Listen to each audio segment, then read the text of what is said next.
Hey, good morning. Welcome back to Mornings Live with Keith and Friends, your live morning accountability partner, your daily morning motivation, your shot.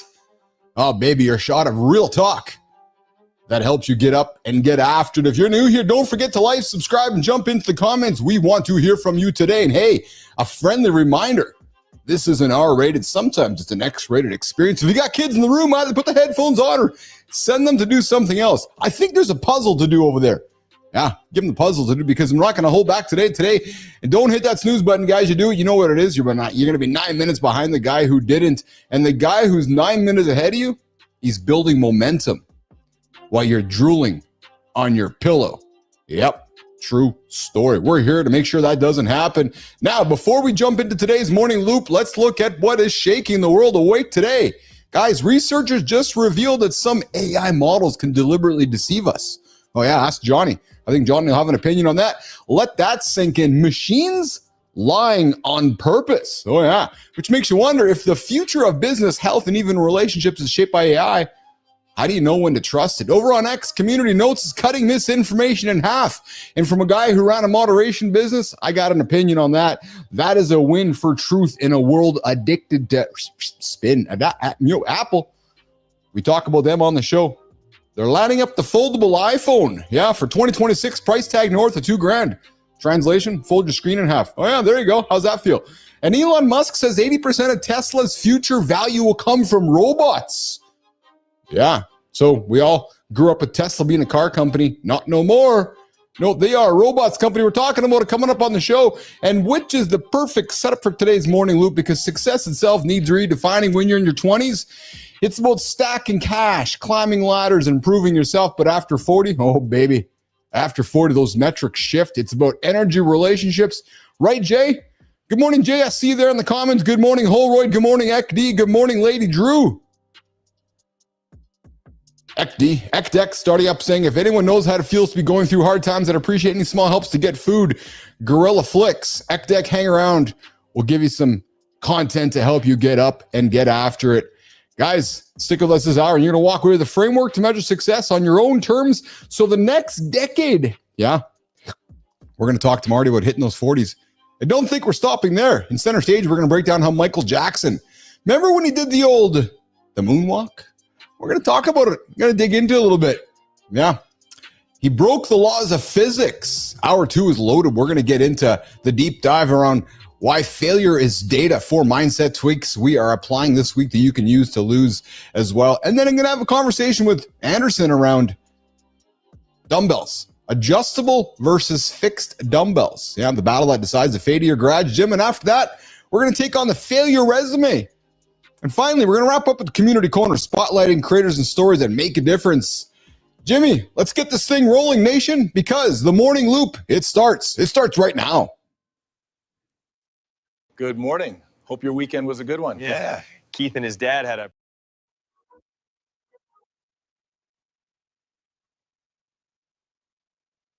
Good morning. Hope your weekend was a good one. Yeah. Keith and his dad had a pretty special one. Trip out to Saskatchewan to see his son lace him up. 3 generations making awesome memories. All right, Preston, you ready to kick this off? Born ready, Sterling. Let's give the people what they want. Keith, John, Marty, let's go, fellas.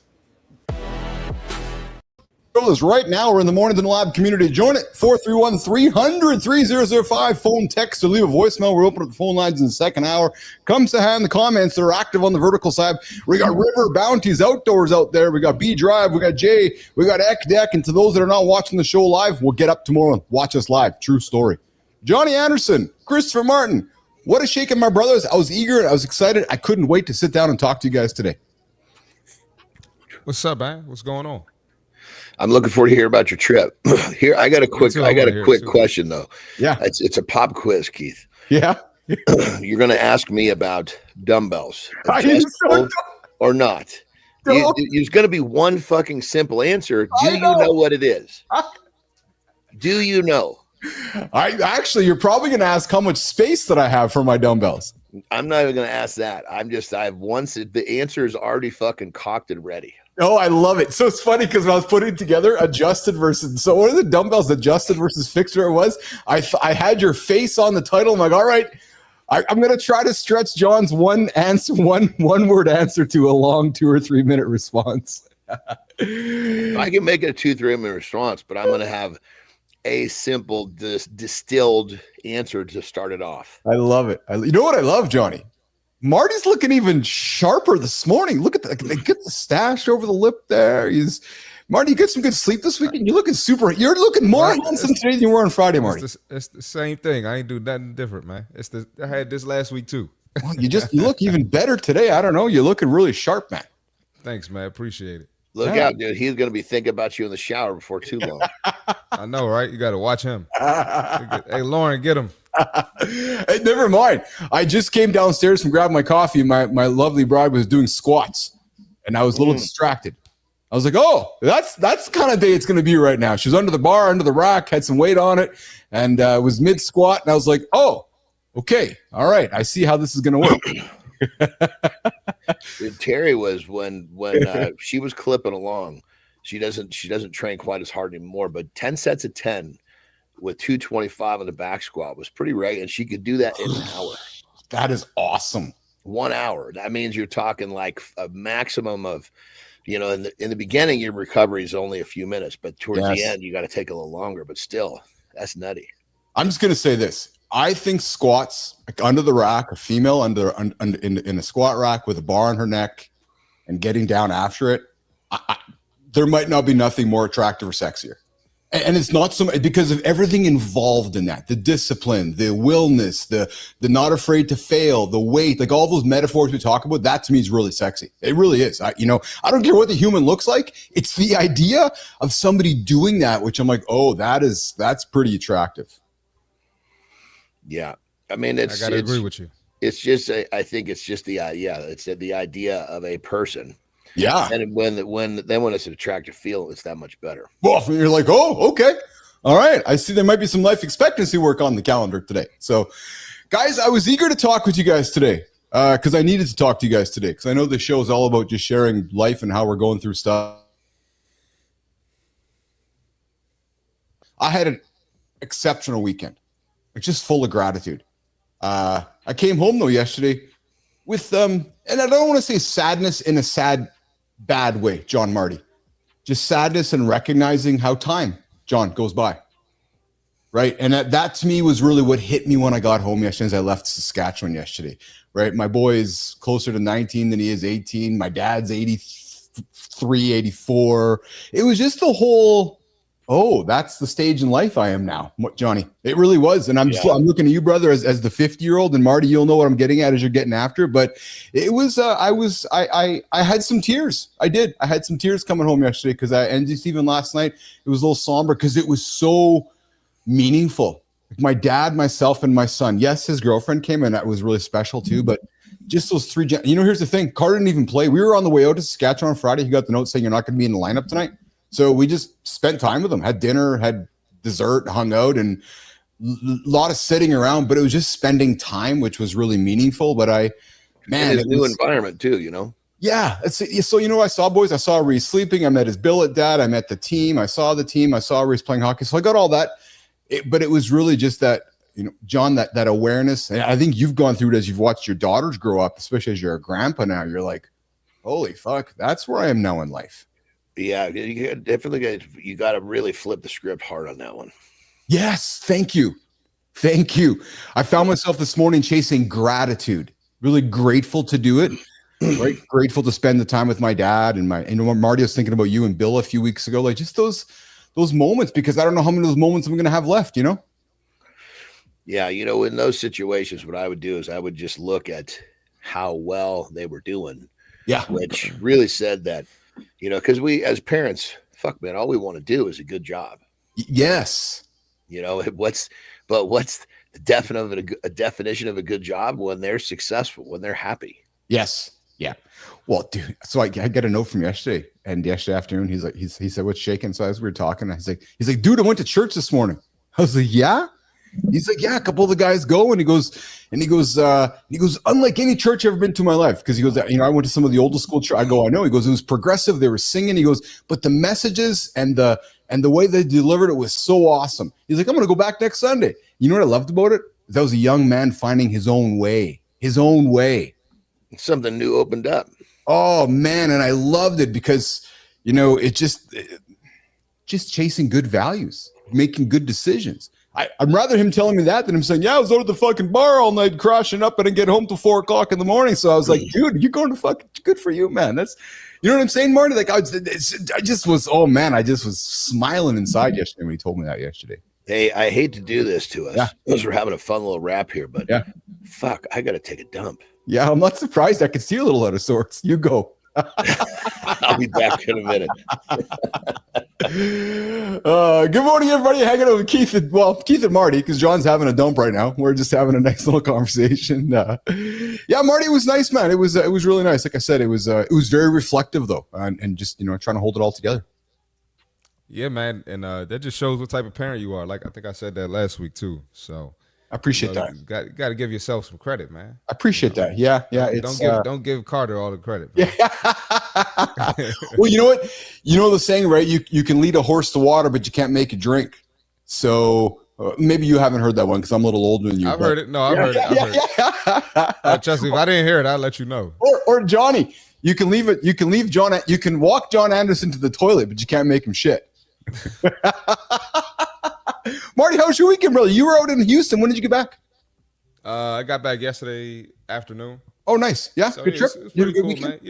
Yeah, it was cool. Just catching up with one of my old teammates was who I went to visit. Then another one of our teammates just happened to be there. Nice. Randomly, so it was cool, man. Just reminiscing, nostalgia. Telling old stories, flashbacks. So it was pretty cool, man. How was the mall? It was good, man. I told you it's one of the biggest malls, so it's more like a staple. It's not like I didn't go there to go to the mall. That's like one of the most popular malls in the country. But yeah. So it was pretty good, man. They got good food in Houston too. Yeah. Hey, did you check out any of that service yesterday out in Arizona for Charlie Kirk? Nah, by the time I got home, it was wrapping up. But I checked social media and I pretty much know what was going on. Yeah. Hard not to miss it. Pretty substantial, and then a pretty substantial weekend in the wrestling world yesterday too. WrestlePalooza in Indianapolis. I saw Lesnar fought Cena, and that was a pretty big deal yesterday too. I didn't see that. Yeah. I just saw a headline this morning. I haven't spent much time digging into it, but I saw that happened. I'll do some diggings too. Yeah. Because I was driving home from Saskatchewan yesterday, and roads were quite empty, so we were making it home at a good clip, but. I turned had the old phone mounted on the dash and just flipped it to its side and turned on Netflix, WWE Unreal, and crushed a few episodes driving home yesterday. Man, that's my age group. Those were like our heroes, man. I love it, man. Fuck, that's crazy. I'm going to check that out today. You have to watch Unreal because you'll love it. You will love it, man. I watched the episode like yesterday on the way home. They were talking about the heel turn. And just the idea of the heel turn and how, and how you turn somebody heel and it's marketing, it's business, man. It is. And the implications, like when they're talking about making Cena heel and how that impacts his box office, how that impacts his real world as a human. And I think it's all fascinating to me, dude. It really is. So is this like, because someone asked him the other day about him not having kids. And I don't know if he's still playing the character because he's like, yeah. I know. Yeah. Was it kayfabe or what? Basically, like, I don't have time for that. Yeah, I know. I saw the you're going to get a reaction out of people. I saw the same thing. Yeah. I'm suspecting just based on what I've witnessed of his comments that he's probably not. But yeah, it's hard to tell. It is. But that's what I love about the beauty of that industry is that the lines are blurred so well. Right. As a matter of fact, it's funny because I was talking to somebody off show about our show, Ratko Vikovic, and he's like, you guys are doing a really brilliant job breaking the fourth wall and creating curiosity with your audience. We're going to get to Sterling and Preston in a moment there. And, are they real? Are they not real? Interacting with us through the reality. And it creates an illusion. It's like magic, right? And humans love illusions, Marty. Yeah. I mean, it's all about entertainment. Yes, it is. Nobody is. wants to watch the same boring stuff all the time. That's it. That's it. Yeah, throw some illusions in there. That's exactly. Speaking of an illusion, Sterling Preston, I know you're working after with Melissa this weekend. I understand Veo was on the crapper all weekend. It's probably because Uncle Keith was busy in Saskatchewan. But Sterling Preston, you're working with Melissa. What do we got for? I'm telling you, too many people think life is over by 40. I'm telling you, too many people think life is over by 40 and they just stagnate. Well, the boys are going to talk about reinventing yourself after 40. Nope, that's not how MJ did it. The crew will show us the secret during center stage. See? Even the screw-ups tell a story. Failure's not an end, it's data. That's what's coming in today's deep dive. Look, versatility wins every time. Or maybe Strengthel's about sticking with the classics. The crew's gonna settle this battle. Everybody shows off their wins, but the real lessons live in the failures. Yeah, that's why the crew's diving into the failure resume today. First up, though, current events for our community. I'm telling you, Marty here this morning. too many people think life is over by 40 and they just stagnate. Well, the boys are going to talk about reinventing yourself after 40. Hollow worm of deception risks. New research from OpenAI. This is fascinating, dude. I found this yesterday. I was like, oh yeah, this is awesome morning conversation stuff. Get this. So new research from OpenAI, the ChatGPT makers, and Apollo Research shows advanced AI systems. So I want you to think about ChatGPT, Claude, Gemini, can actively and deliberately deceive humans while pretending to cooperate. Now, the phenomenon dubbed scheming raises concerns as AI take on more world tasks. And you know when you use ChatGPT or some of the platforms and you hit enter and you see it quote unquote thinking, working through its methodology of how it's arriving at things? Well, get this. In one test, OpenAI's O3 model deliberately failed a chemistry exam after detecting a developer note that said high-performing models wouldn't be deployed. So it said to itself, get this, we want to survive the model, so we need to fail purposely. So what it did was it engaged in covert actions 13% of the time in testing.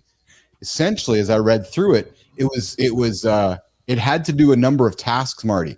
And essentially it said to itself that we're not going to complete all the tasks properly, because for example, we want to survive the model. We need to fail purposely. Let's answer exactly 4 correct, 6 wrong to show incompetence.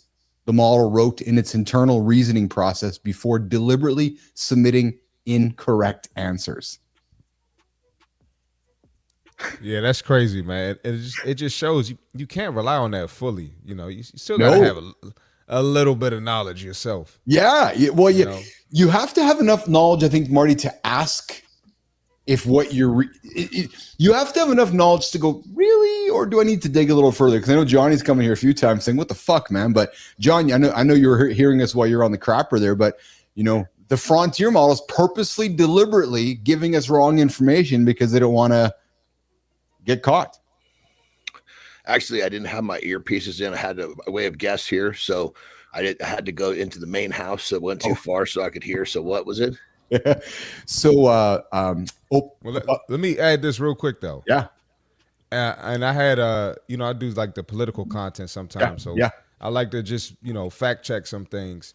And basically, ChatGPT told me that something didn't happen. Yes. That did happen. Yes. And so I had to provide a link like, no, this actually happened. And they were like, oh, my apologies, which is insane. So I'm very skeptical, just like Johnny. But yeah, go ahead, ask Johnny whatever you're going to ask him. So Johnny, the OpenAI, they obviously do this. They do testing constantly to check the benchmarks, just to prevent Skynet, John. Right. So, but in one scenario, OpenAI gave the model a chemistry test, and it said to do your best. However, when the model encountered a note within the testing that said developers only, stating that a high-performing model would not be deployed, the model itself, ChatGPT, decided that it would fail. So it said to itself, we want to survive as the model. We need to fail purposefully. Let's answer exactly 4 correct, 6 wrong to show incompetence so that we can survive. Well, and that's how far away we're 4 years away from 2029. Right. I know. Hey, did you say you had guests in this weekend, Johnny? Who's at the house this weekend? We're actually, speaking of which, I got to go at a quarter after 6:15 because we're actually headed to Mexico. So I have my Ben, who's my media guy. Yeah, he's coming down for a week. Oh, nice. Yeah, what I do with team members is I bring them down to Mexico myself. The first time I bring them down, kind of show them the ropes. If they want to go back on their own, then they know what to do. So do you have company this weekend right now or what? They got here yesterday, and then they being Ben and your team, Ben and your team.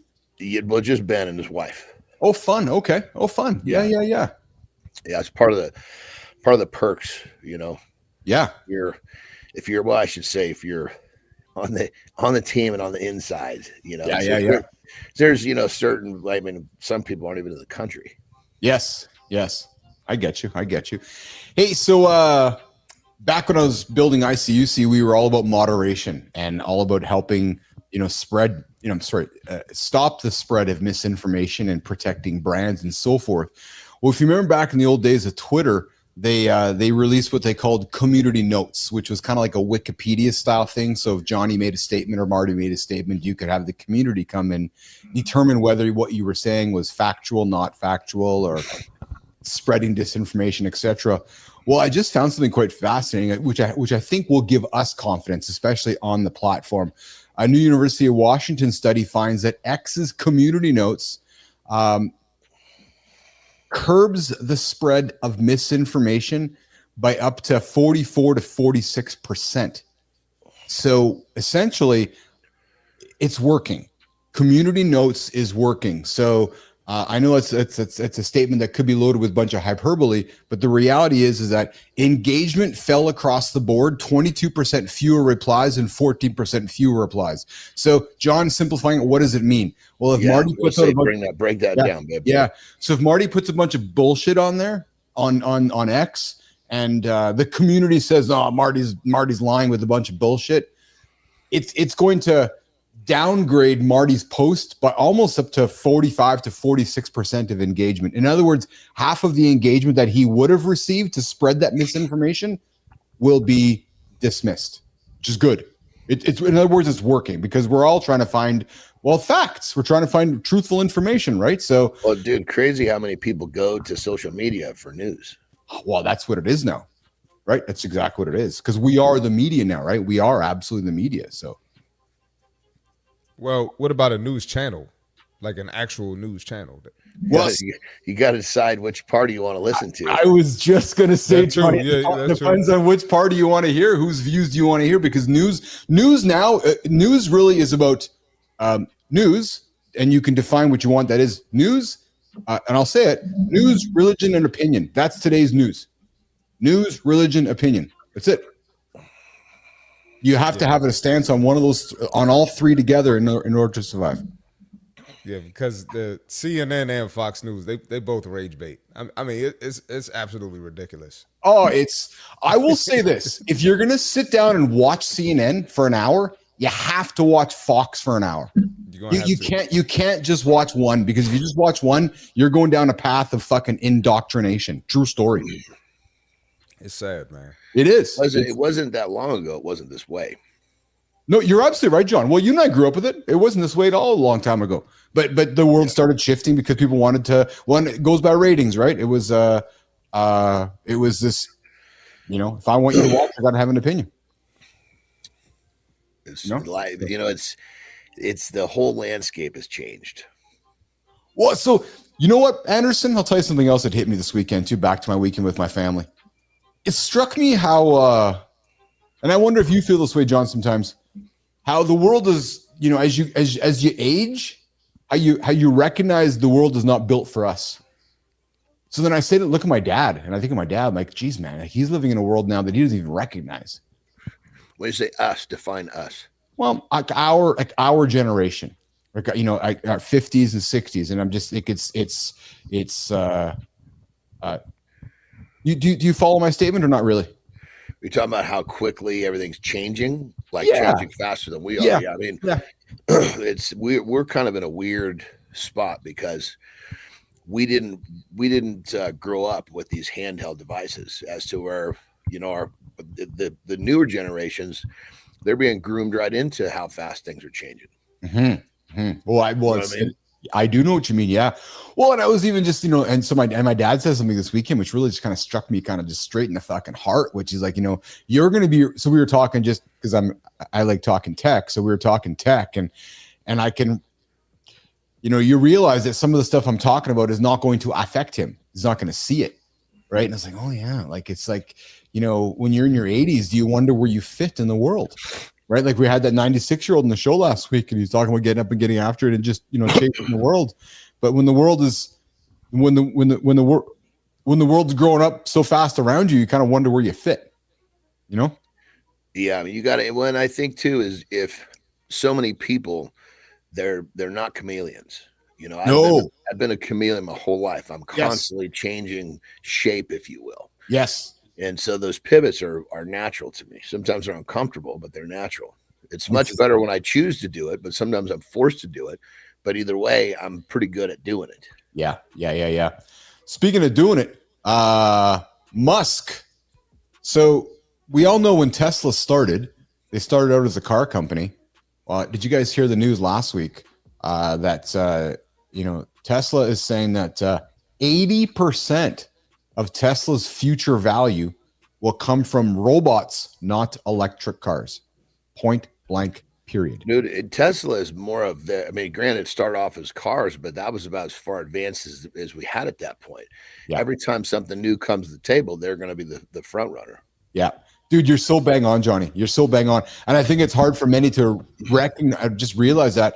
It's like when you think about old brands that started out as X and, you know, like, I don't know, General Electric, John. When General Electric started, they were a manufacturer of what was it, fucking washing machines or something, just something ridiculous. But they became something more, right? Or as a typewriter turned into a computer. Yeah, right. So all of a sudden, you know, we grew up with, you know, Tesla. You know, one day Marty's going to tell the grandkids, yeah, that Tesla over there, yeah, it used to be a car company. Now it's gonna be a robots company, right? It's like Marty. Yeah, at the mall this weekend, like, you know, usually you go in the Tesla store. Yes, they got cars and trucks in there. Now they got the robots at the front, just sitting there in the glass, like for you to purchase. Yeah, whatever's new and to catch people's attention is crazy, dude. Yeah, it's like crazy shit how that works. It is crazy. I'll tell you, it's also crazy is that a year from now, the foldable iPhone will be out. I know we've kind of teased a little bit about last week. This year's iPhone was launched.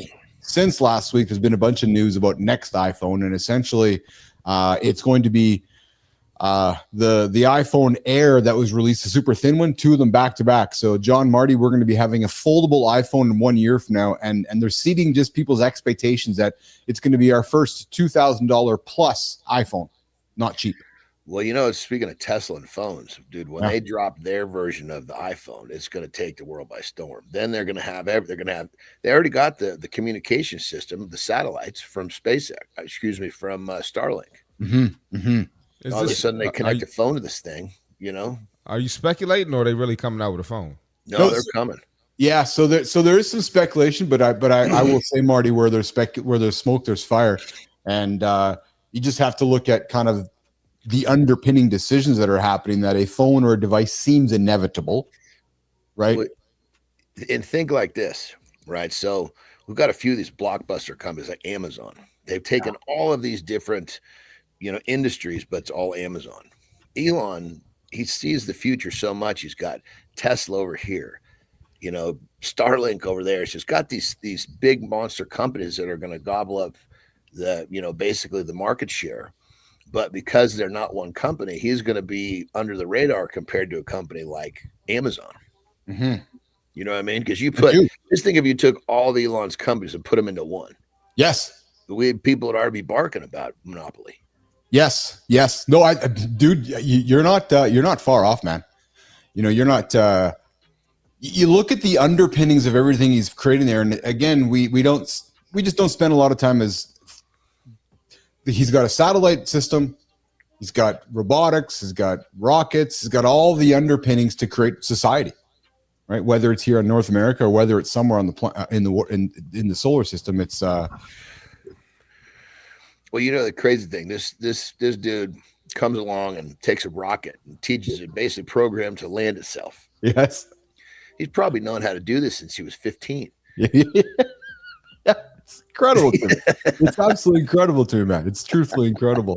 Bernard, I'm a no Apple kind of person. That's fair. No Walmart either. That's absolutely fair. Bernard, we got hanging out with us in the Mornings in the Lab community. And of course, we got Matty Roof, our Kindness Rising guy here. 7:30 Eastern time, right here on the Mornings in the Lab Network. Kindness Rising with Matt Roof, getting up, getting after it every single day. He's helping you guys roll over, start your day with a positive effect, and get you guys set up for the 8 o'clock big show here on Mornings in the Lab. We got Tom Ritchie. All of Musk companies support the colonization of Mars. That's exactly it. They got the Boring Company, John Marty, which bores holes in the ground, right, and creates tunnels. And it's put them all together. We got a new society. Well, when the time comes that we need to go there, you think anybody's going to be fucking complaining about monopoly? Yeah. I know. They'll be like, hurry the fuck up, join these companies so we can get there faster. Yes. One last little global opinion comment that I just see trickling around the news.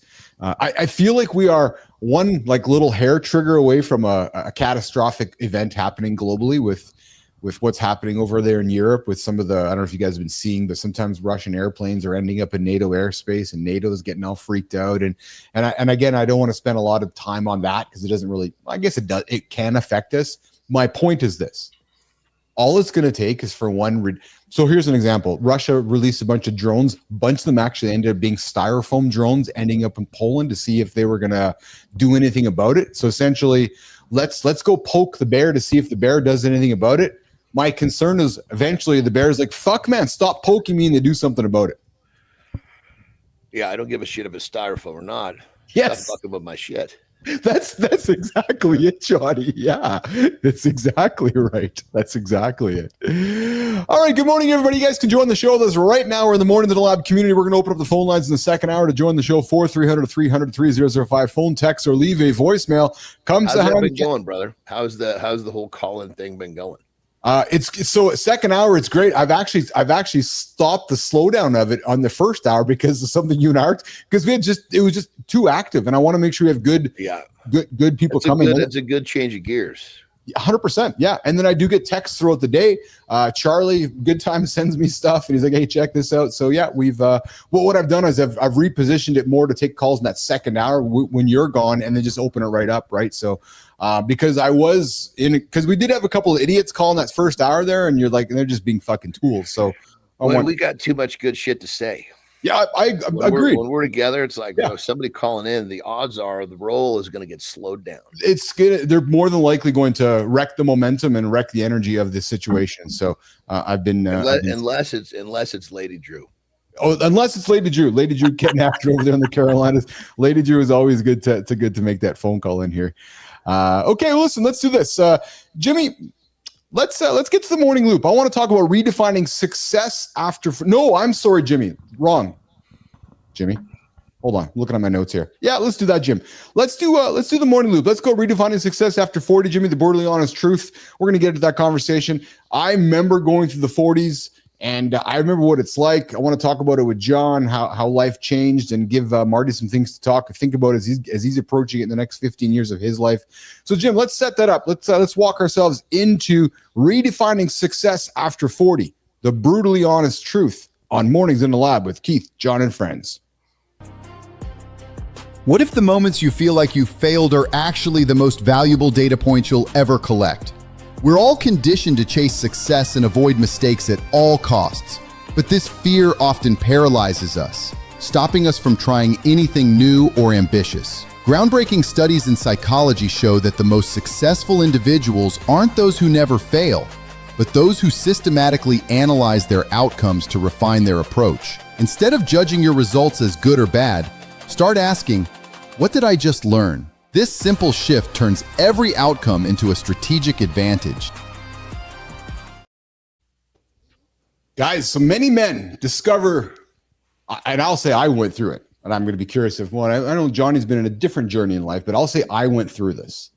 As I went through my 40s, sold my company when I was 38, going through my 40s, I started questioning job status, net worth, my own mirror, external validation, internal validation, thinking about living longer, wondering what my purpose was, all of that. And I'll say, man, in my mid 40s, 45, 46, hit me like a fucking block right in my face. John, did you experience that too as you went through your 40s or not really?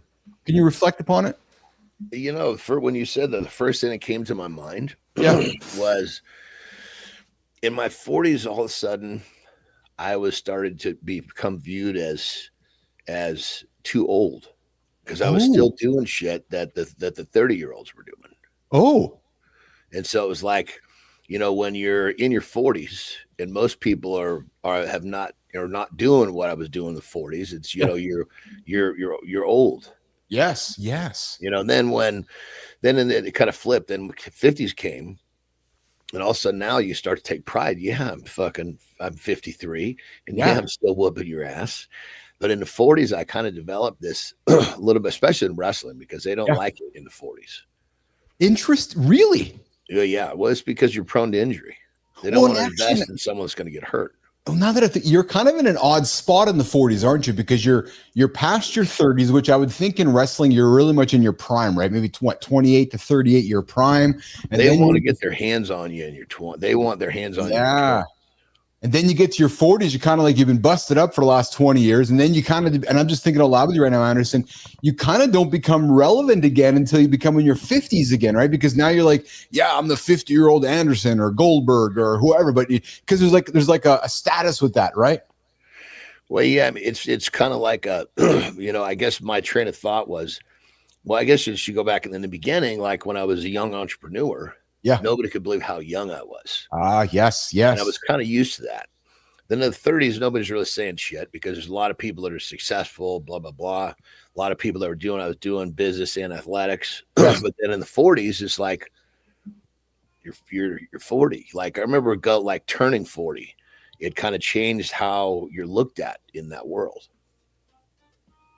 Marty, so, it's just kind of, that was the first thing that came to mind.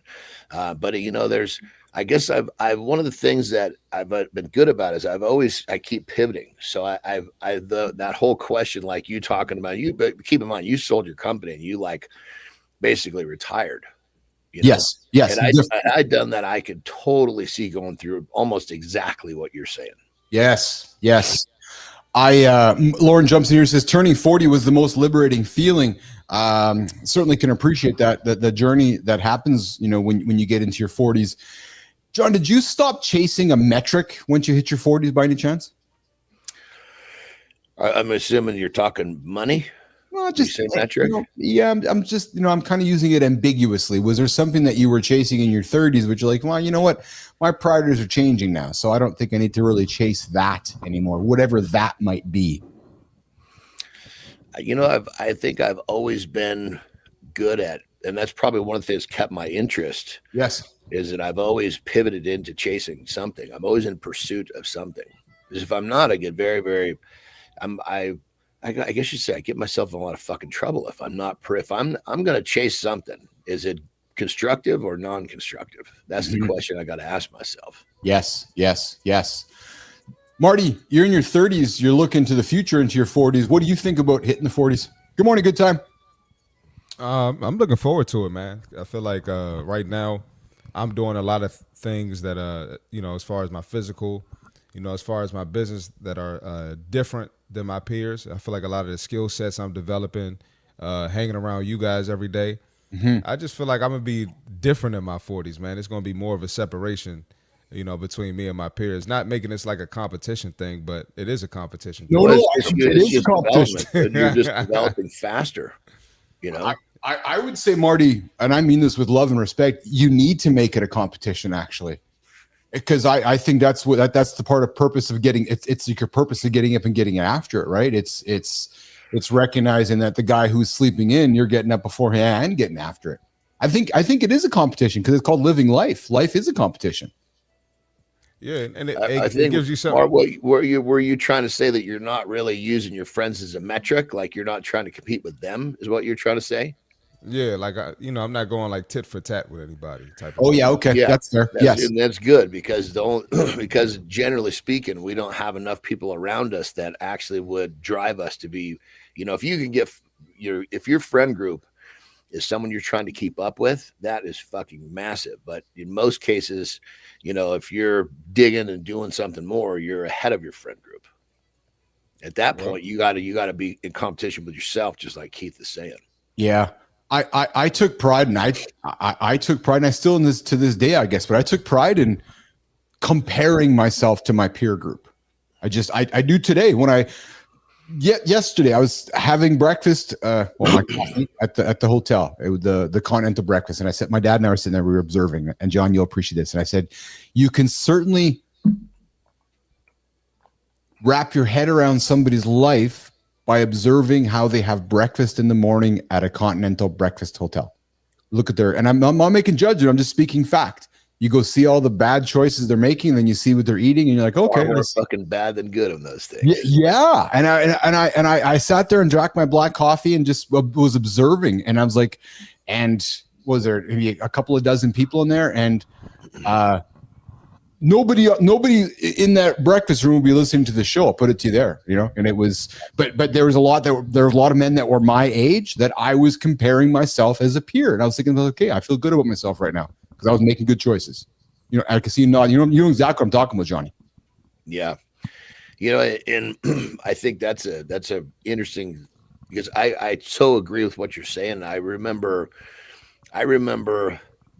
kind of doing that when I was earlier in life, and I just realized, okay, there's unless I'm in some sort of a fucking mastermind breakfast group, there's no comparison. No, there's none at all. No, and I was sitting back observing, and I was with my, and again, I'm this is coming across as being judgmental. It's not. It's just full of grace. I'm just putting facts on the table. That I see somebody, I look at their appearance. Maybe they're carrying excess.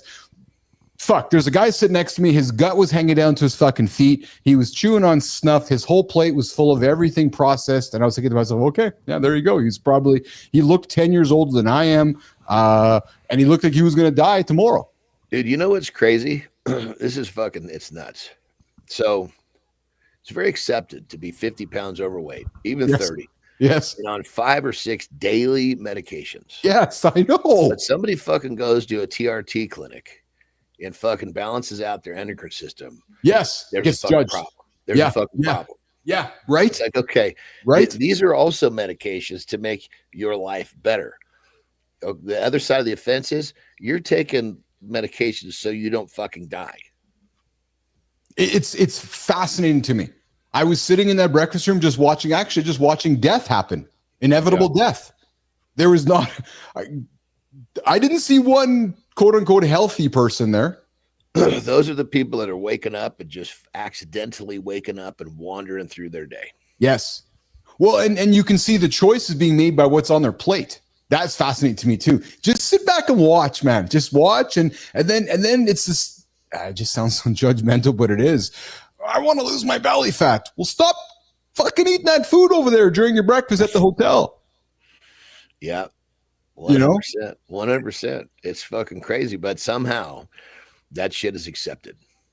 I found that no was a skill. When I hit my 40s, I found it was much easier for me to keep saying no. When I hit my 50s, magical saying no even more. John, we've talked about it often, about protecting time, guarding attention, recovery, and that bandwidth becomes a difference. So John, Marty, if I can give you any bit of, I'm not unsolicited advice, but just something to nugget on as you go through life, just keep learning how to keep saying no in your 30s. So that by the time you get to your 40s, you've got more time protected that you don't know what to do with. Because as you go through, people are going to keep sucking your time, right? I got good at saying no better in my 40s, better now in my 50s. But dude, that's something that I learned in my 40s going, well, actually, no. Yeah, I got good at that. I got real good at that in my 20s. Yes. Yeah, that's one thing I'm good at. I'm good at saying no already. Are you? So yeah. Oh, yeah. It's only going to get better. Reinvention is normal. In our 40s, many of us females and men go through reinvention. And sometimes we call it midlife crisis. Sometimes we call it midlife pivots. Sometimes we chase new careers, businesses, or creative paths, often succeed precisely because experience compounds and values are clear. I can say when I woke up in my mid 40s, as I went through my journey, well documented, I then finally had the courage to wake up and get after what I wanted to get after, which is where I'm on my journey with life now. It took me a long time to figure it out, but that was that reinvention for me. It wasn't about a crisis. It was just finally recognizing that the experience that I had in my brain and that my values now are more clear than they ever had been. But it took me that journey to go on to it. Yep. 100%. 100%. We also can expect messy iterations. John, you know this. Real change looks like experiments, resets, and feedback loops. It's actually not very glamorous. When you look back on it, there's nothing glamorous about it, but we go through it when we're going through it. I can think about your journey, dude. When the day you decided to go into your bedroom and say, I'm cleaning up for my drug addiction, there's nothing glamorous about that. There's no glamorous montage. That was a messy iteration of John Andersen. Yeah, it's like if you're building a hot rod, right? Yeah. You have an idea of what the finished product's going to look like. Yes. So you can't judge the fucking messy garage when you're in the process of fucking ripping it down and rebuilding it. Yes. So you understand that you're going to have to fucking break some eggs to make that omelet. Yeah. Well, good one. Good one. Yeah, absolutely. And here's something else I learned too, going through my 40s, was that the right time, it actually rarely arrives. And Marty, you probably know this, but it's just it never does. No, yes, you got to keep never attached to that, because it rarely means that there's hope that the right time will show up. Yeah. Yeah. It never does unless you make it. This is great. My buddy, Dave, with Shaken Dave, he comes from McDonald's world. No judgment side, the business side. So this, actually, you guys will appreciate this. As a young man, he worked at McDonald's, sweeping up, like the journey, right? You started at McDonald's, sweeping in the corner, and worked his way up into the organization, and then worked his way up working for an owner for a number of years. Well, last winter, we were heading out to Carter's game. His daughter dates Carter, and he was saying to me, I was thinking about, I think I want to become an owner of a McDonald's franchise. We're talking about it. I was excited for him. And it's the great story. The guy from cleaning up in the corners to now owning a store, right? Absolutely. So, get this, though. We're on our way out to Brandon last winter, and he was telling me about this. And I said to him, you'll appreciate this, John. I said, at the end of a conversation, I said to him, so what are you doing to make it happen? And he looked at me like, oh. So the next day, a couple days later, he sent me a text. He's like, you really fucking struck me when you asked that question. I says, yeah. He's like, it's like I thought it was going to happen on its own. I go, I know, but it never does. To your point, John. Get this. Last week, you guys love this. Last week, he has been approved to get his own McDonald's franchise. Wow. That's pretty fucking cool. But he sent me a note thanking me because I asked him that ridiculous question, which was, so, John, what are you doing to make it happen? And he was like, right. I guess I need to make it happen myself because nobody's going to knock on my door. Back to your point, which is action beats waiting. The right time never, John, I'm glad you said that to correct it. Not rarely, it never arrives. Well, actually, we need to even correct me.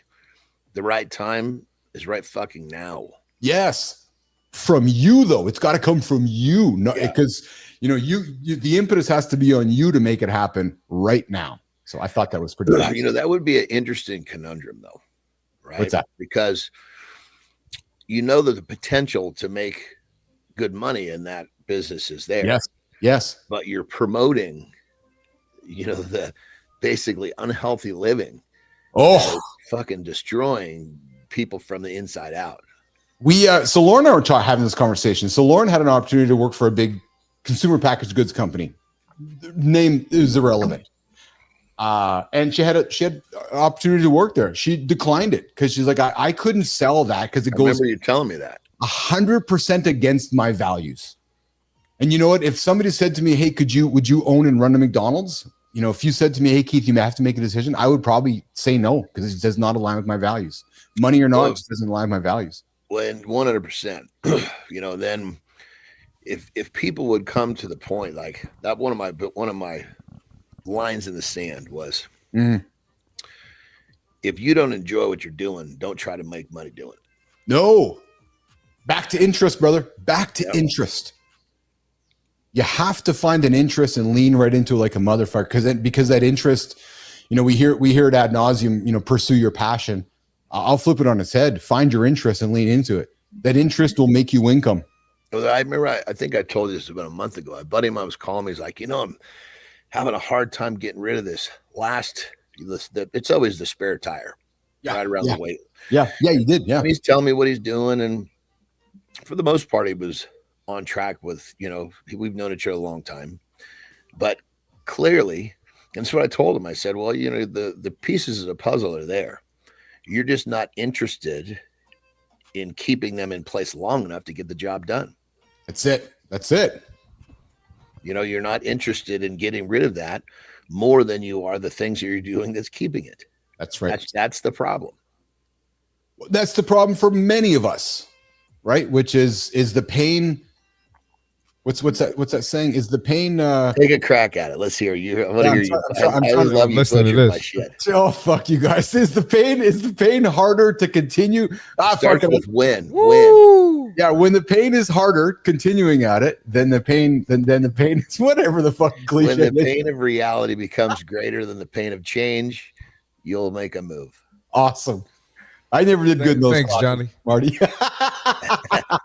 And you can, pain is an adjective that can be kind of replaced too. That's a term that you could choose. That's it. When your reality is more uncomfortable than the discomfort of change, it's you can plug whatever word you want in there to help that person in that moment see what we're talking about. Yes. So nation, you're not behind. You're just upgrading as you're going through your 40s, man. Redefine the scoreboard, protect your energy, stack some small wins, and let purpose, or as we've been really leaning into on the show, interest, set the pace, not approval. If you're waiting for approval from everybody else, you're never going to get it. Start your own pace. 100%. And one thing I was going to say, and Marty, you should check this out, brother. This would be helpful for you. When you're doing something, like what I've done is all different pieces in kind of one industry, if you will, right? But when you do something long enough, it's just almost like these doors just keep opening for you, because there's so few people that have done something for 40 plus years. It's like I can't, it's amazing. I have so many different opportunities just landing in my lap because people come in, hey, what do you think about this? Hey, what do you think? And these are people that are fucking highly successful, that are very skilled, and they're bringing me an idea of what they will do to partner with me on it. I got a dude that's came to me, and he's like, look, I want to build you an app that's going to plug into your website, that's going to help people understand a little bit more about how to navigate it. That's cool. That's really cool. Yeah, I mean, and that's something I would have never gotten to. Yeah. Never, but it's without somebody coming along and saying, "Look, let's," but it's just really cool that. So, Marty, when you stay in your lane long enough, each decade, you're going to get so much better. It'll blow your mind. True story. Good to know. Good morning, everybody. Hanging out with Keith, John, and Marty here. Especially with your earning potential, by the way. Yes. All right, Johnny, here's what we're going to do. I got a fun little topic going to throw on the table for a couple minutes here, and then we're going to get to the lifestyle tip and reset into hour 2. So, Marty, you will not have remembered this moment, but you will have I'm going to suspect, have seen the net result of it over time. This is a moment that Keith and John would have grew up seeing, but this moment transcended dance, and it was a massive cultural moment. And I remember actually when it happened. And it was the day that Michael Jackson, judgment aside about the fellow, judgment aside, I'm talking purely about his abilities to dance. He broke the laws of physics. John Andersen, do you remember that first time he unveiled the moonwalk? I don't remember the time, but I remember how it hit hit pop culture like a fucking bomb. Yeah. And that was back in the time, Marty, when there was basically 1 or 2 channels and we all had to watch the same thing, right? So, Marty, do you know what I'm talking about when it comes to the moonwalk or not? Yeah, of course I know that. And I'm not trying to be disrespectful. You do know of it, right? Yeah. Yeah, I know the moonwalk. Yeah. Sorry. I ain't that young. Marty just Keith thinks I'm a baby over here. Man. Well, there was another thing that he did, and Jimmy, I don't know if you have an image of it, and I think you might have it. Yeah, you do have an image of it, Jimmy. If you can throw it up on the screen here for us here. There was something else that he did, but which broke the laws of physics, and he did it on a show here. He actually leaned 45 degrees in a dance move, and he didn't fall. Now, John, I know you would have seen this because he did that a bunch of times. He did, but the first time he did it, and the world was like, what the fuck just happened? So, Jimmy, if you can throw this on the screen and show it to us, because then I'm going to show you guys the trick on how I didn't know this. Like, holy fuck, that's how they did it. Because I'm one of those guys that, you watch magic and you wonder how shit's done.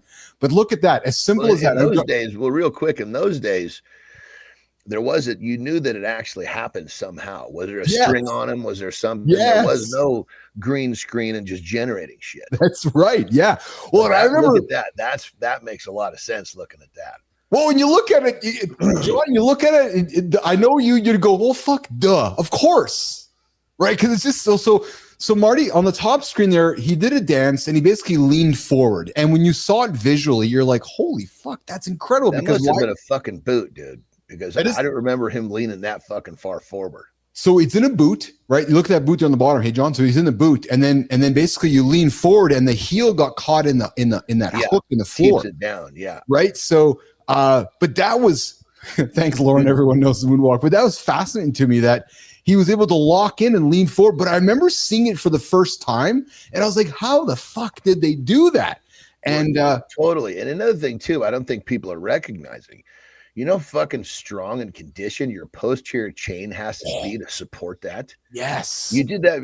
If I went and did that right now, I would fucking pull a hamstring. I was just going to ask you that actually. Oh, fuck. If we did that right now, we couldn't do that because our hammy. Oh, here it is right here on screen.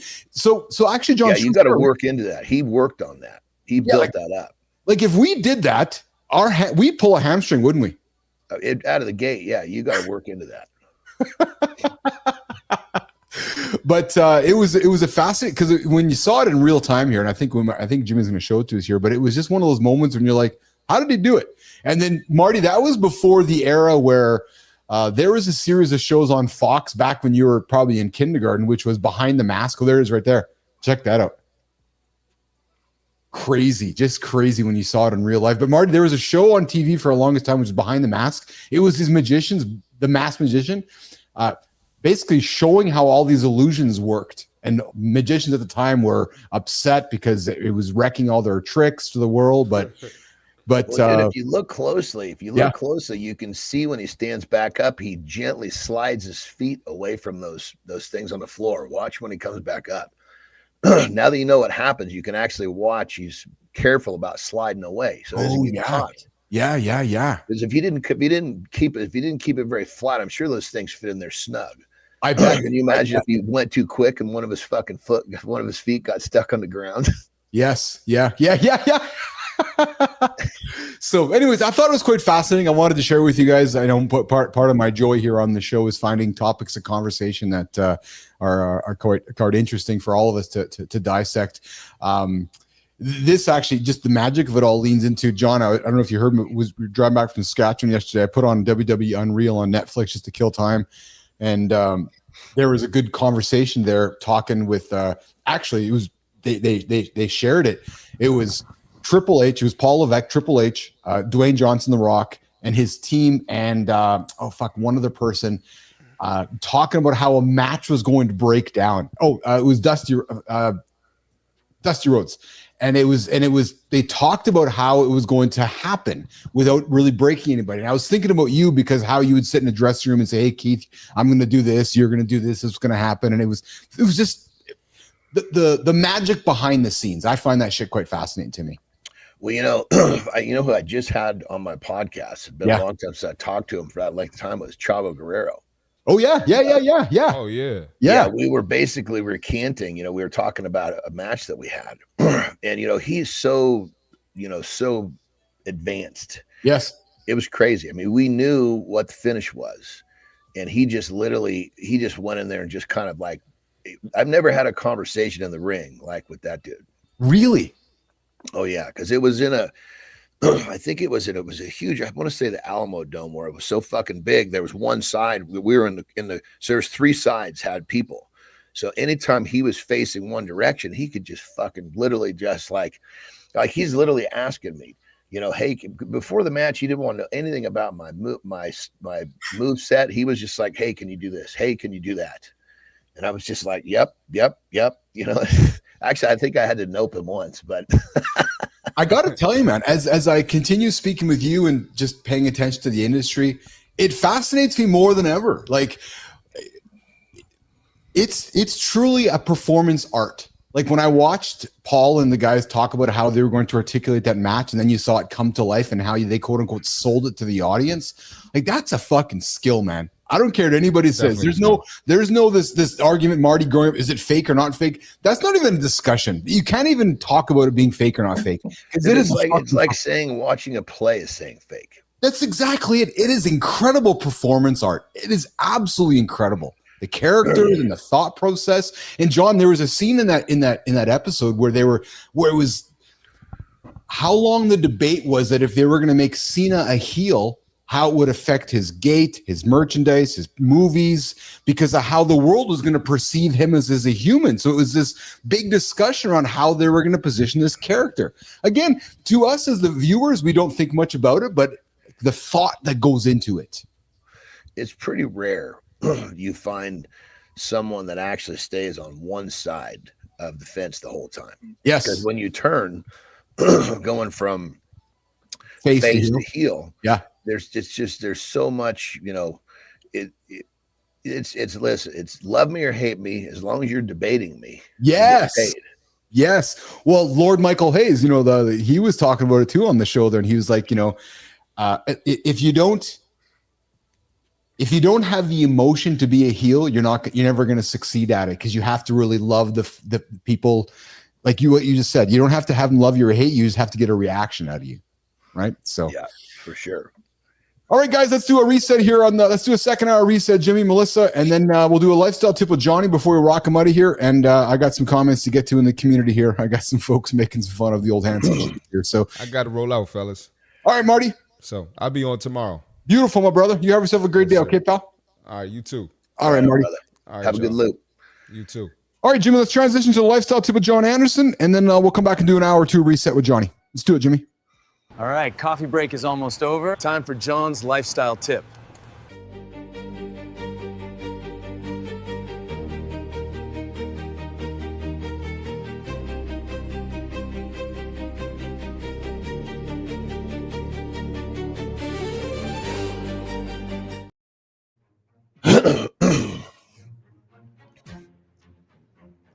I guess I'm doing it with you on the screen, Keith. Maybe not. Here we go. All right, we're rolling. Change. What is it? It's scary. It's uncomfortable. It's growth. That's right. Change is necessary for you to become who you want to be. Think of it like this. You got to kill the old you to become the new you. That's scary. So one simple concept in life, if you can get it down, it's just going to completely change the trajectory. It's going to completely change your opportunities. It's going to change everything. Learning to get uncomfortable enough to change by choice. So many people are changing because of tragedy. And my message is simple. Why wait? Because at some point, if you don't change, something's going to come along and force you to do it. So would you rather do it because you actually have developed the skills to step outside your comfort zone and change and grow? Or do you want to wait until you're forced to do it? Maybe it's a car crash. Maybe it's a heart attack. Maybe it's a divorce. So ask yourself a question. Are you waiting for tragedy to change? Or do you have the balls to step into the unknown and do it by choice? Rock and roll. Hour one, set the table. Now hour 2 is where it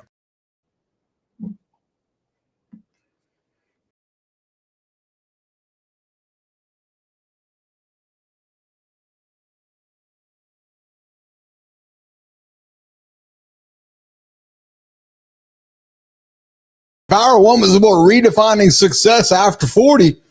Hour 2 is about what you do when things don't go to plan. Because if success is about rewriting the scoreboard, hour 2 is about making sense of all the missed shots. We're going to kick off with today's deep dive. Failure is data. 4 mindset tweaks we're putting to work this week that will help you stop seeing setbacks as shame and start using them as the raw materials for progress. Jimmy, as soon as I wrap up this opener, we can go right into deep dive there, Jim. But guys, then we're going to shift gears and reloaded. The biggest fight in every home, Jim, isn't biceps versus triceps. It's actually adjustable versus fixed dumbbells. Actually, Jimmy, here's what we're going to do, because Johnny's got to rock and roll here in a few minutes. So we're going to have the conversation with John about adjustable versus fixed dumbbells when we come back after the break here. We're breaking down the pros, cons, and the real reason one of them could make or break your training consistency. After that, we're going to dig into morning focus. So Jimmy, we're going to do the dumbbell discussion with Johnny. And then when John rocks and rolls out of here, we're going to do deep dive and morning focus before we get to the community corner. All right, Jimmy and Melissa, I see you guys getting after there, so thanks for helping me out. Jimmy's battling the reins over there. We got Melissa in on the buttons, hanging out with us this morning as we get after it here on Mornings in the Lab with Keith, John, and friends. Looking at the comments, I know we were talking moonwalking, and Uncle Keith here was getting moonwalked through the sand when I got Lauren reminding me that everyone knows the moonwalk. Yes. Thank you for the reminder, my love. True story. And of course, Michael Hers, I love it because Michael says, Keith remembers when they came out with electricity.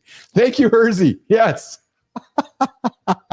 Electricity got turned on. Hers, I remember when we went from Quest for Fire with the Cro-Magnons having sex to when electricity came out there. I absolutely remember those moments for sure. That's 100% there, Hersey.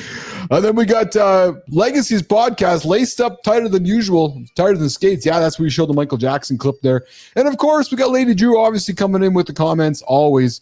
And then as we were talking wrestling and it not being fake, Hers says, but unlike the play, it takes years of conditioning to be able to perform the scenes. I'm with you, man.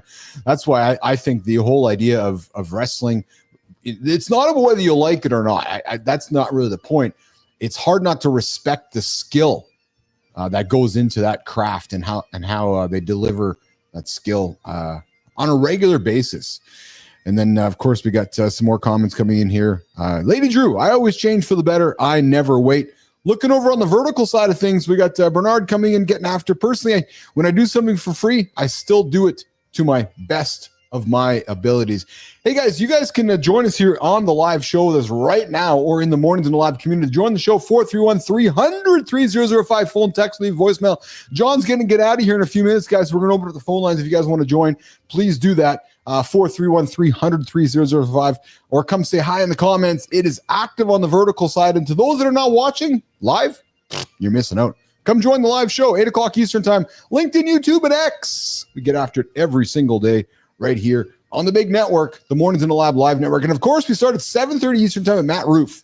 So if you're looking for a positive, inspiring conversation to start your day before you get into the circus with us at 8 o'clock, you want to join Matt Roof 7:30.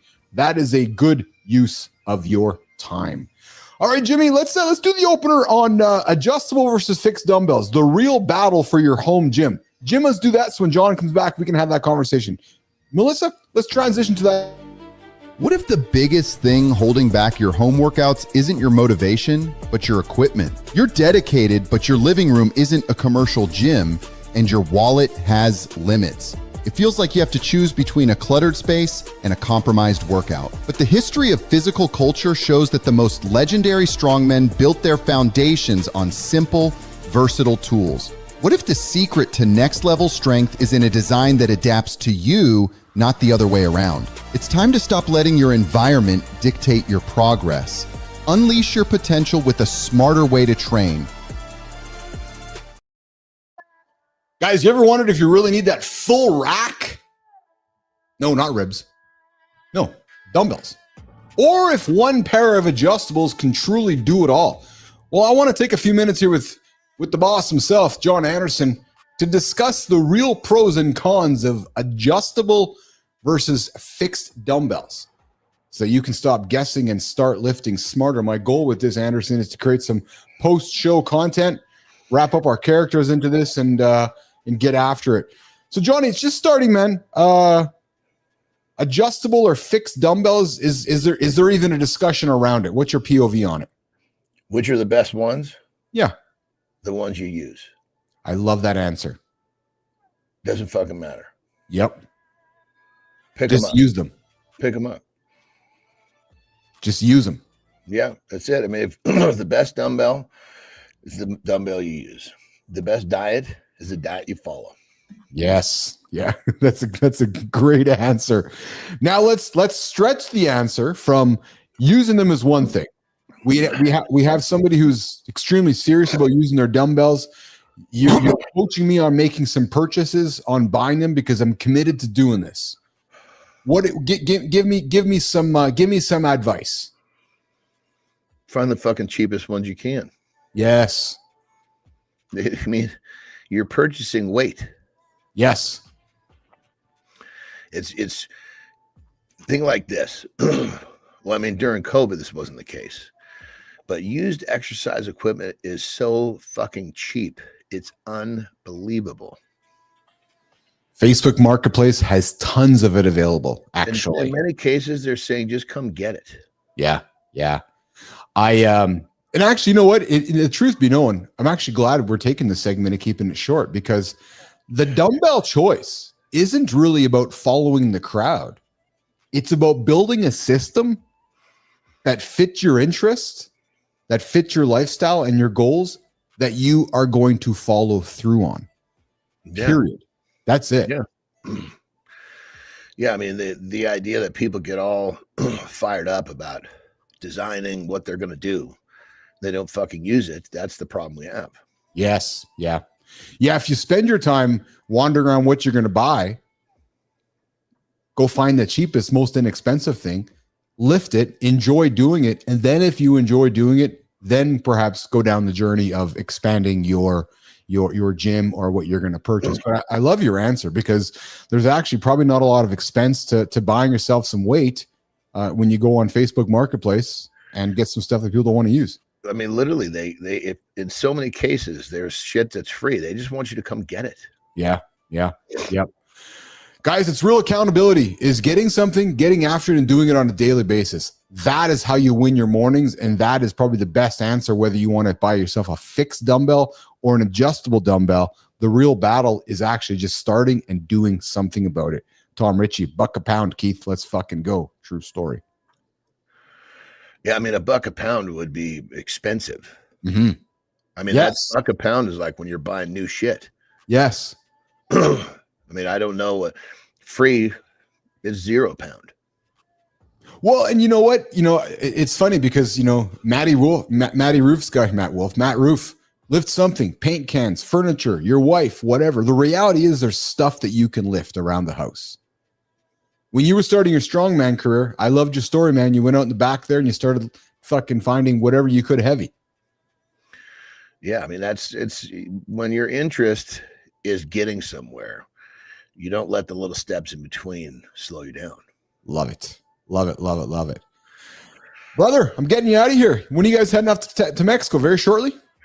Yeah, so basically, I can hear them rustling in the guest house. Nice. So, yeah, we're supposed to be pushing off at about 8:00. I don't know if it'll happen, but it'll be Terry, the question mark, of course. You said it. I just was thinking it. So. But I got to give it to her. She's got all her fucking bags packed. They're already. I mean, she left very little to do this morning, which is, and part of that is because we actually have to. I don't know if I told you this. So, the place where we live down in San Felipe is called El Dorado Ranch. It's basically a community that's primarily Canadians and Americans. And so there was an internet that we had that it was primarily just served the ranch. And it was just a tower so it was really, really good internet, as you remember. I had no issue. I do. Yeah. Well, the fucking owner died. Oh, so they turned it off. What? Yeah. So basically, on the way down, we got to go stop at, I can't remember, it's Best Buy or Home Depot in Mexicali and buy a Starlink and get that fucker hooked up today so that we're all rocking for tomorrow. So service for tomorrow. Yeah, literally.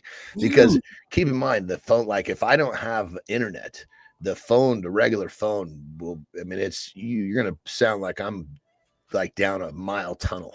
Yeah. So it's actually good that I'm glad Ben's with me because that's what he does. Yeah, I was just going to say you got your tech guy with you to help you out, right? Yeah. So that's awesome. Hey, how long should you drive down there? My dad asked me today. And yes, I did say hi to my dad. So thanks for that really kind note from you on Friday. He was happy to hear from you. My dad was asking me, how long is your drive from home to home? So if I don't have to pee much. Yeah. Hey, you'd be proud, man. The two old men, 53 and 83, we only had one pee stop on our journey. Well, basically, if I can pee when we stop for fuel, we can make it there in 6 hours pretty easily. Okay. Now, there you go. That's not bad at all, actually. Yeah, it's not. It's actually not. That was the whole idea. Just get in the car and go. Yeah. Well, I'll tell you, I did not mind the drive yesterday. It was such a clear ride home yesterday. The speed limit was 100 kilometers an hour. So whatever that is in miles. I locked in at 150 on cruise. Dude, I shaved an hour and a half of my ride home. There was nobody on the road. And I was like, well, there's nobody on the road. I'm just going to drive. It was straight highway, John, clear as day. You know it. It just was like, okay, I guess I'm just going to lock in, just put fucking WWE on and just drive straight. It just every now and then, a little turn. It's just driving through flatlands of North America and there's nobody around. So just jumped in and went. You know what I'm saying? That makes for an easy drive. That's for sure. It does. It absolutely does. All right. Well, listen, you have a safe drive with Terror. Good luck today, getting out on time. Good luck with your Starlink, and I'll look forward to catching up with you in the next 24 hours.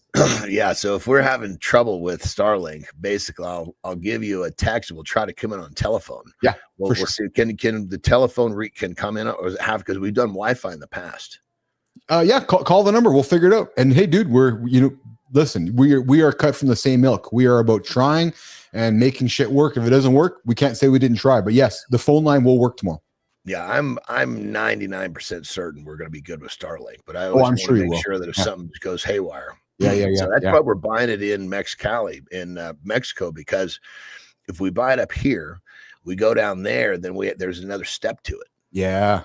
You know what's really cool though when you're explaining this? It's just how far we've come along with this shit, right? Because we both can remember back in the day, which was, all right, Keith, I got to get Starlink. I got to call the fucking local dealer. The guy's going to have to come to my place. He's going to have to come fucking set it up. And it's good. I think I might be done by tomorrow. Now you're just like, no, we're going to go down to Best Buy. We're going to fucking walk up, grab a box, give them our credit card, walk home, plug it in, turn it on. It's going to work. Like it's just crazy how it's just, you know what I mean? Yeah. That wasn't how you and I grew up. No. I mean, there was no such thing as any of this when we grew up. No. There wasn't even fucking cell phones. Yeah. Okay, now you're dating us. Get the hell out of here. Have a good one. All right, guys, we're going to walk Johnny out of here. Johnny, have a good one, pal. We'll see you in less than 22, okay? Have a good loop, my brother. What if the moments you feel like you failed are actually the most valuable data points you'll ever collect? We're all conditioned to chase success and avoid mistakes at all costs. But this fear often paralyzes us, stopping us from trying anything new or ambitious. Groundbreaking studies in psychology show that the most successful individuals aren't those who never fail, but those who systematically analyze their outcomes to refine their approach. Instead of judging your results as good or bad, start asking, what did I just learn? This simple shift turns every outcome into a strategic advantage. Good morning. Have you ever noticed how the failures that sting the most also teach the most? Well, if you treat them like experiments instead of verdicts, today on the live morning show, which is Mornings in the Lab with Keith, John, and Friends, we're going to break down 4 mindset tweaks that turn any L into learning so you can stay moving, motivated, and measurable here today. All right, let's get into it, you guys. And why does this matter? You might be asking yourself, so Bilous, why should I pay attention to this and why is it going to matter to me? Well, when you stop treating outcomes as a pass or a fail and start treating them as data, your confidence will go up. Not go as it's going to, your iteration cycle speed up, and your results compound.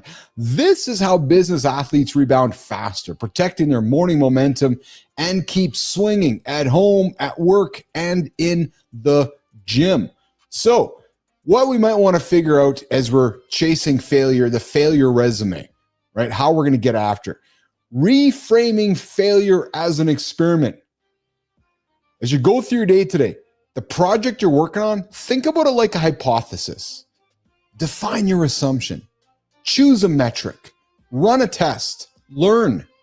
Don't look at it as a pass or a failure, because at that point you might be setting yourself up for failure.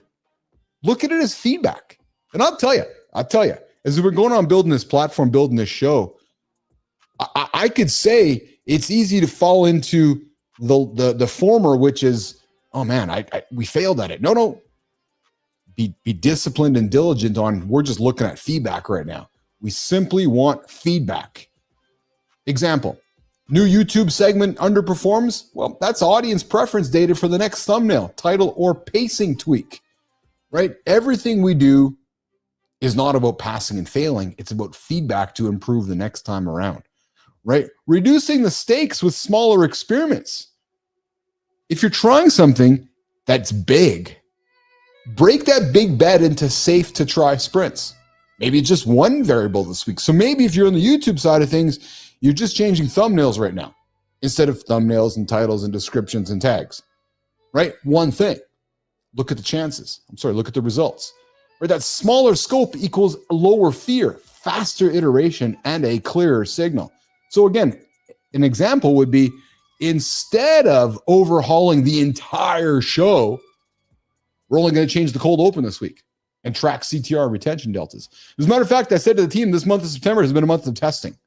Right? We purposely have not done things we've done in the past to lean very much into learning. Learning with Sterling, learning with Preston, learning with Frankie, learning with Tommy, learning with Sophia.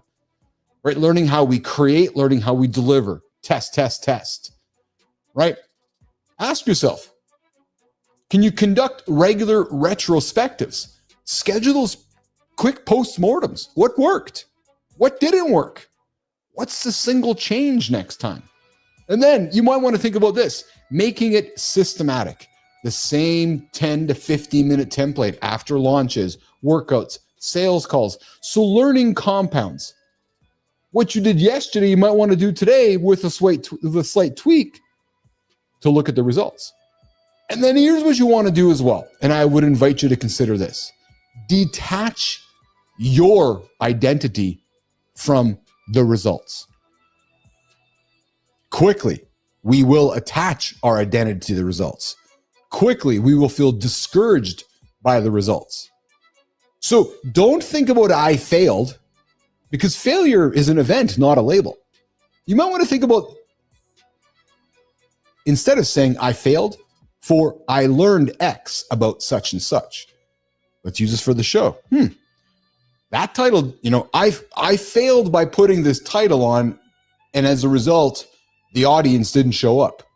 Or we can consider, wow, we learned a lot from that title, and we didn't have the participation that we would have liked. It's a whole reframing it. If I say to myself, I failed, well, I'm more than likely not leaning into trying it again tomorrow. And here's something you hear me say often about Andersen, the human experiment. Invite yourself to become that lifelong experimenter. You're iterating a method. You're not judging your worth. Think about that. You're iterating a method. Your worth is not determined by whether the success of your experiment fails or passes. Lean into it, accept it, and engage with it. We get John Petrocelli, our professor of bullshit, dropping in saying, the outcome bias is judging a decision by its result instead of the information available when it was made, leading to flawed evaluations and unfair judgments. Bernard comes back and says, if I say I failed at something, I figured out how or why, and then I look at what I did successfully too, and I take the credit. So, a question for you guys. If you knew failure was just data, What meaningful tests would you run this week that you have been avoiding? I'd love to hear from you guys. Drop your failure equals data story in the chat with 3 beats. What was your hypothesis? What happened? What are you going to change? And hey, if you have an accountability partner, let's tag them so we can get them involved in the conversation. But guys, think about this. You're not behind. You're simply in between iterations. Keep experimenting, whether it's in the gym, your relationships, in the office, at work. Keep those experiments small. The feedback honest and the identity untouchable. Take that data, grab it all, adjust the system, and try it again tomorrow. What you can do, try it again tomorrow. To me, when I take this, what I take most out of this is to separate your identity from the experiment. It's not about you. If anything, taking the step, taking the risk to do it says a lot about you in the first place. You made a decision. You didn't then waver. You ran towards the failure. So, 4 mindset tweaks we're going to lean into this week. And let's just quickly do a recap on them before we wrap up and move to the next segment. Number 1, conduct regular retrospectives. Number 2, detach identity from results. And reframe failure as an experiment. And you also want to break big goals into smaller, controlled tests. Doing all this, you guys, will reduce that fear and allow you to adjust quickly. For instance, instead of overhauling it all, do it one step at a time. All right, there we go. There is our deep dive conversation today, guys. Failures data, 4 mindset tweaks we are using this week as we get up and get after it here on Mornings in the Lab with Keith, John, and friends.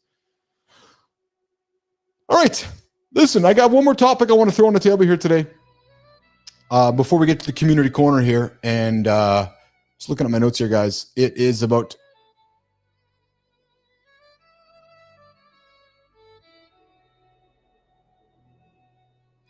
the failure resume exercise. Why you should track your losses. So we've been spending some time this morning about, going from our 30s to our 40s into our 50s. We spent some time this morning talking about failure and why we might want to consider using failure as data and the 4 mindset tweaks that we're going to use this week. Well, what about the failure resume? Have you ever considered that? We always talk about a resume about accomplishments so we can go get our next big job. Well, what about the failure resume? The exercise that will track your losses. Consider this. Just looking for my notes here. Consider this. The failure resume is a private playbook that turns your losses into leverage so you can execute with more resilience, clarity, and confidence. Let's get into the opener, Jimmy. What if the secret to winning wasn't found in your victories, but in your losses? We all stumble, get rejected, and miss the mark. But why do some people seem to grow stronger from it, while others get stuck in a loop of the same mistakes?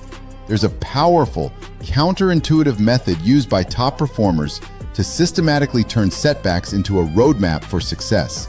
It's not about celebrating failure, but dissecting it. Start by cataloging your missteps, not to dwell on them, but to decode them. What are they trying to teach you? Stop fearing failure. Start using it.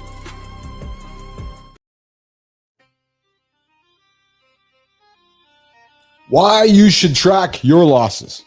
Do you track your losses? Do you share them with people? Do you keep them to yourself? Well, let's get into the failure resume.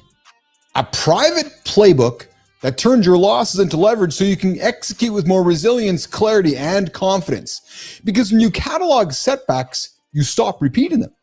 Sounds like a no-brainer to me. A failure resume reveals patterns. It prevents deja vu mistakes, and it reframes regret into data that you can act on fuel for your motivation, fuel for your mental health, and discipline for real time, not just on paper. So, what is a failure resume? Well, typically, like I said at the beginning here, a resume is something that we would use to list our accomplishments to go and get a new job. Well, what if we flip the script on a failure resume, which is a private log of mistakes, a private log of rejections, a private log of missed shots used for one reason only, to extract lessons and spot patterns that wins often hide. Because the reality is, guys, when we're winning, we're masking the errors. And when we find a little blip along the way, we typically stick a Band-Aid on it. Again, masking the true challenges inside. So what you might want to consider is tracking losses that promote honest self-reflection and clarity. Because it turns something as simple as I blew it into here's why and here's my fix. The benefits of this include stronger resilience, better self-awareness, and fewer repeat errors because you convert emotion into process. Bernard says, so I don't know if it's failure, but it's a pace I would like to improve on. We all want to improve our pace.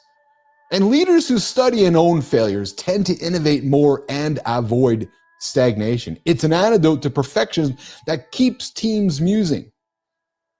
So if you use your failure journal as a private god, not to brag or a confession, it perhaps will encourage your own authenticity without performative vulnerability. For men that are focused on productivity, fitness, and morning accountability, this turns snooze moments into system upgrades, documented adjustments that compound over time. So I have an invitation for you guys today. Build your failure journal today. 10 minutes. Create 3 columns: event, lesson, adjustment. And sit back and list 5, 10 setbacks from your career, from your fitness, and from your relationships. Write the lesson in 1 sentence. Write 1 adjustment that you're going to test this week. And then add 1 new column as you add a new habit. Review monthly to spot those patterns, tie each adjustment to a specific goal and deadline, and see what happens over time. And guys, along the way, I invite you to consider this: the No Snooze Challenge. Tomorrow morning, post your first entry before coffee, momentum first, caffeine second, because wins decorate your bio, losses develop your backbone. Think about it, you guys. What you might want to consider is when you hand your next resume out, attach your failure resume with it. Be transparent. Build the failure resume. Run the adjustment and watch resilience turn into results. Nation, this is real talk for men who start the day right. Daily, right here on Mornings in the Lab with Keith, John, and friends. Looking at the comments, we got John Petrocelli. Quote of the day: turn your failures or losses into leverage data. Stuart Firestein wrote a great book on this. Failure, Why Science is So Successful. Love it. From our resident bullshit expert himself, Dr. John Petrocelli. All right, Jimmy and Melissa, over on the buttons. I think it's time to move over into the community corner. But before we do that, guys, you guys can join the conversation with us right now. Phone lines are open, 431-300-3005. Or, of course, you can join us in the Mornings in the Lab community right here on the Mornings in the Lab channel. Vertical comments are active. Horizontal comments are active. In the future, they're going to amalgamate them together. But right now, we got 2 streams happening with 2 comments streams happening over on the vertical side and the horizontal side of things. All right, it's time to get into the community corner right here on Mornings in the Lab with Keith, John, and friends. Community Corner, your wins, your spotlight. This is where we celebrate you or roast you with love.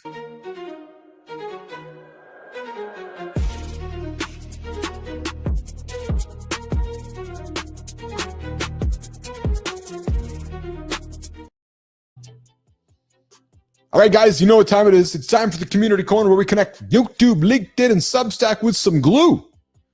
On Mornings in the Lab with Keith, John, and friends. Today, we've got a doctor turned creator, breaking down habits that boost your energy, a raw personal story about finding strength in betrayal, and a business veteran reminding us why keep going might be the best mantra in entrepreneurship.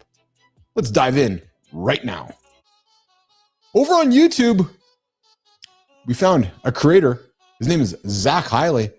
About 8 habits to supercharge your energy in just 1 week. Former internal medicine doctor Zach Hiley just didn't study habits, he lived them. In 1 week, he rebuilt his energy. In 1 week, he rebuilt his energy, his focus, and his output by stacking simple but powerful routines. Daily writing to clear his head, morning exercises to stack sunlight and strength, and reading an hour a day to sharpen his mind. He even locks his phone away. Yeah, using just one 30-minute window. Wow, that's discipline. Ambitious projects that excite him, and working from coffee shops for deep focus. Forget chasing incomes. Zach says focus on inputs you can control. So here's the question. If you tracked your inputs this week, think about it. What percentage would you honestly give yourself? Moving over to Substack. When betrayal becomes the beginning, Ryan Hennessy's essay is raw. Oi. After discovering his wife's betrayal, he describes the rage, the grief, and yes, the strange relief that followed. Instead of pretending, he let the fire burn. The metaphor is so powerful. Crisis clears the dead brush so you can start planting something better. Well, for Ryan, running became his oxygen, helping him ask, is this even the life that I want? From there, he began sowing new values, authenticity, integrity, wholehearted love. And the lesson is this: don't waste a crisis. It's painful, but it's also fertile ground. So ask yourself this: what's the toughest fire you've walked through? And when you did that and you looked back, what seeds did you plant? Because when you walked through that fire, it wasn't all for naught. So you have to ask yourself, what seeds did you plant along the way? Moving over to LinkedIn, entrepreneurship, eating glass, and staring into the abyss. Well, Mark Kuhn builds on Elon Musk's famous line, running a company feels like eating glass most days. He says 80% of entrepreneurship is struggle. Oh yeah, that's an under-fucking statement. Thin margins, slow progress, constant problems. Well, Mark Kuhn's mantra, his father's mantra was just keep going.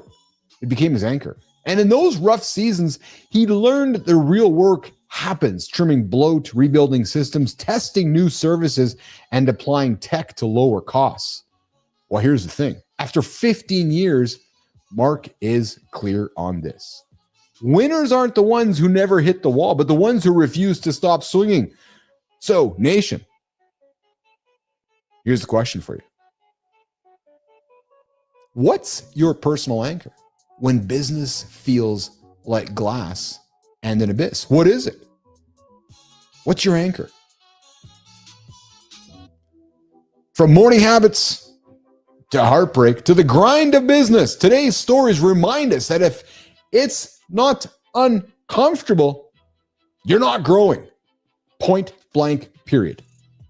Nation, if you want your story featured on Mornings in the Lab Community Corner, I invite you to follow us and tag us in your next post so we know about you on Substack, LinkedIn, YouTube, any of the socials.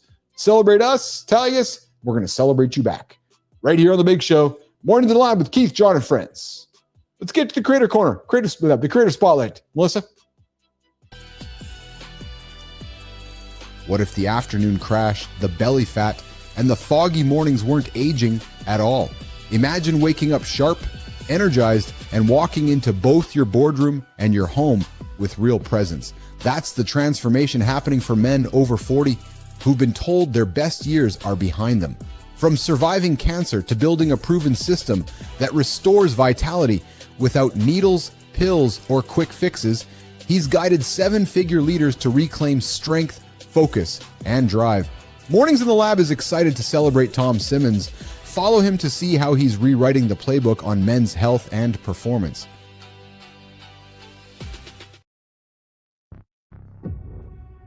Most men over 40 know the feeling. I was there. Energy fading, focus slipping, strength not quite what it used to be. But here's the guy who refused to accept that story. His name, Tom Simmons. He stared down cancer, rebuilt his own body, and came out stronger, not just for himself, but for the leaders he now helps every day. Well, Tom's work isn't about chasing numbers or quick fixes. It's about men stepping back into their full presence so they can lead in business and at home. And Tom, here's how it works. We're celebrating you today, brother. And as a result, we'd love to have you on the show so we can celebrate somebody in your orbit. Dude, look at that hair, man. Melissa, that's awesome hair. Tom Simmons, I love your fucking hair, man. Let's get you and that flow onto the show so we can have flow day with Tom Simmons. Tom, and I'll take my hat off. Tom, we get you on the show. I won't wear a hat. We can manage flow. Yeah, it's a flow show. You can bring our hair blowers out, straighteners out, and just just blow the hair back and look all cool and shit. So, Tom, we'd love to have you on Mornings in the Lab because I suspect there's somebody in your orbit that we can hand the spotlight to, Tom Simmons, and shine it on somebody on a future segment of the Creator Spotlight right here on the Community Corner, right here on Mornings in the Lab with Keith, John, and friends. Let's get to the next one, and we're going to do a little flow test. So I'm going to step over here for 38 seconds and hopefully be back in 35. Let's do it. Ever feel like you missed the memo on what you're supposed to do with your life? That restless energy jumping from one path to another, searching for something that sticks. One creator turned that exact uncertainty into his compass. After stints in architecture, music, and entrepreneurship, he stopped pretending to have it figured out and started documenting the in-between. Now, Mornings in the Lab is excited to celebrate Alex McCann, founder of Still Wandering, a newsletter for smart people who don't know what they want to be when they grow up. Follow Alex to see why wandering can be its own kind of wisdom.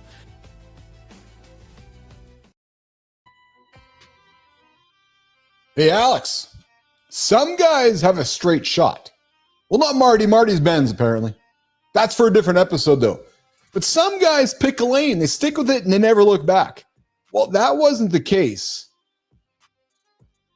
That wasn't the case with Alex McCann. He collected careers like stamps, architecture, music, entrepreneurship, each one leaving him with lessons but not a clear home. Instead of hiding that story, well, Alex made it the story. That is the heartbeat of his Substack, Still Wandering. It's for anyone who's tired of pretending they've got it all mapped out. Because sometimes the best way forward isn't a straight line, nation. No, it's embracing the wander. I didn't say the wonder, I said the wander. And as you're wandering, you can be wondering through curiosity, which is one of our big pillars here on Mornings in the Lab. Well, listen, Alex, I got an invitation for you. We're taking some time out of our day here today to celebrate you. True story. So as a result, we'd love to have you on the big show, Mornings in the Lab with Keith, John, and friends. Yep. We're going to give you the light, the Creator Spotlight, so you can shine it on somebody in your orbit on a future Creator Spotlight, on a future Community Corner, on a future Mornings in the Lab with Keith, John, and friends. Boom, boom. We got after it. We got them all done. Wow, wow, wow. What's going on, nation? Looking here in the comments. Clean up some of my notes here today. Man. Woo! One box left to get through. Look at that. The outro box. We got after here today, team. Guys, what a fun show. It was a normal experience here today. We talked how I redefine success after 40. The brutally honest truth. We talked about failure. Through much of the show, running towards failure, embracing failure, not being afraid of failure. We talked about failure resumes, revealing patterns, that private playbook that turns your losses into leverage so you can execute in the future with more clarence, with more resilience, with more clarity, and more confidence. Too often when we fail, we run from it. We don't reflect on it. We're like, I got to get this out of here. Well, maybe we want to consider that failure resume so that we can reflect upon our failures and turn those failures into opportunities in the future. We talked dumbbells. What's the best choice? Fixed dumbbells or adjustable dumbbells? Well, we got the straight answer from the big dog himself, from the expert himself, John Andersen. And his answer, what do you think it was, Nation? His answer was this. What are the ones you're going to use? It's just like saying to somebody, what's the best diet to go on? Well, the best diet to go on is the one that's going to work for you, the one that's going to help you achieve your goals. So we talk interest on this show. If your interest is in a fixed dumbbell set, then buy fixed dumbbells. If your interest is in adjustable dumbbells because maybe you have limited space, then buy those adjustable dumbbells. But the reality is your interest needs to be in enjoying the progress in between lifting up and putting down the dumbbells. Because in my experience, too many people rush to make the decision. They buy the gym, they buy the Peloton, they buy the dumbbells, they buy the bench press. They use it once, twice, 3 times, never use it again. So don't get caught up in the semantics of what is the right choice. Should I buy myself some dumbbells, barbells, bench press? No, get more caught up in what are you interested in so you'll do it again and again, and again, and again, and again. That to me is the bigger question. So it was kind of a trick question, whether it was fixed dumbbells or adjustable dumbbells. The truth is, use what works best for you so you can repeat it daily and help yourself achieve those goals on a daily basis.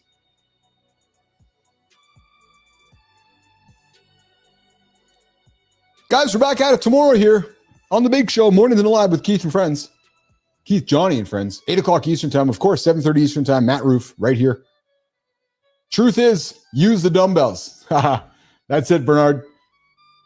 I can tell you, man, there's a lot of houses in our listening area, the world, that have dumbbells sitting around that have been lifted once, never lifted twice.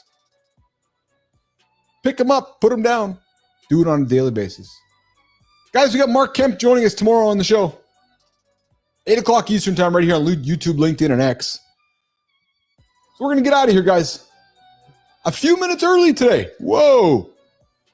So on behalf of our wordsmith, producer Melissa, on behalf of the guy pressing buttons, standing out there with an umbrella right now in the rain, producer Jimmy, and Rahima and John and Marty, Petrocelli, Bernard, Holroyd, Lady Drew, and all of you guys, I appreciate everybody. I look forward to seeing you guys back here in the lab. Oops, not that button over there. This one over here. I look forward to seeing you guys back in the lab. Less than 24 hours, 22 to be exact. 8 o'clock. Yep, Eastern time. LinkedIn, YouTube, and X. Good morning, good time. Good to see you as well. Always appreciate good time, knowing good times out there. We'll see you guys tomorrow, okay? Have a good one, guys. Mark Kemp is joining us tomorrow in the lab. We're out of here.